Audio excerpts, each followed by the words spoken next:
একটি লোক প্রচন্ড তাপমাত্রায় জমি নিড়াচ্ছে, তো তার অনুভূতিটা কি বন্ধুরা দেখব।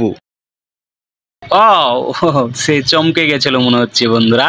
মজার ব্যাপার হলো কৃষক ভাই আমাকে দেখতে পাচ্ছে না, কারণ আমি একটি ডিপের ভিতরে ঢুকে আছি, ডিপের সাইডে আছি, আমাকে দেখতে পাচ্ছে না কৃষক ভাই।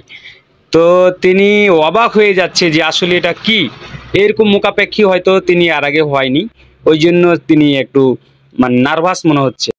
কৃষক ভাইটির সঙ্গে হয়তো কেউ একটা আছে, হ্যাঁ, ওনাকে উদ্দেশ্য করে ডাকছে বারবার।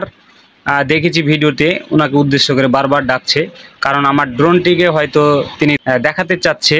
আমার ড্রোন ক্যামেরার কারণে কৃষক ভাইয়ের জমি নিড়ানোই বন্ধ হয়ে গেছে, তিনি জমি নিড়াতে যেন পারছেই না।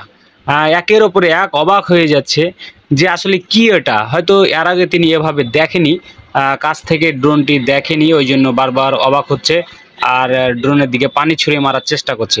তো একটু পরে তার সহপাঠী একজন ছিল সঙ্গেই, হয়তো দূরে ছিল, তিনি চলে এসেছে, আমরা ভিডিওতে দেখেছি। হ্যাঁ, তো আপনারা দেখতে থাকুন, চলে আসবে একটু পরেই চলে আসবে, এই যে চলে এসেছে।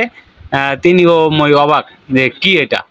হ্যাঁ, তিনিও হয়তো কোনোদিন এরকমভাবে এত কাছ থেকে ড্রোন, চার পাখার ড্রোন ঘুরছে, প্রচণ্ড বাতাস শাঁ করছে। এত কাছ থেকে আমার ড্রোনটি দেখে কৃষক দুটি ভাইয়ের মনে অনেক ঘুরপাক খাচ্ছে প্রশ্ন, যে হয়তো এটা কি কি কারণে এসেছে, কি বা কি, অনেক কিছু বন্ধুরা, অনেক কিছু ভাবছে তারা। বন্ধুরা অবশ্যই ভিডিওটি শেয়ার করে দিবেন।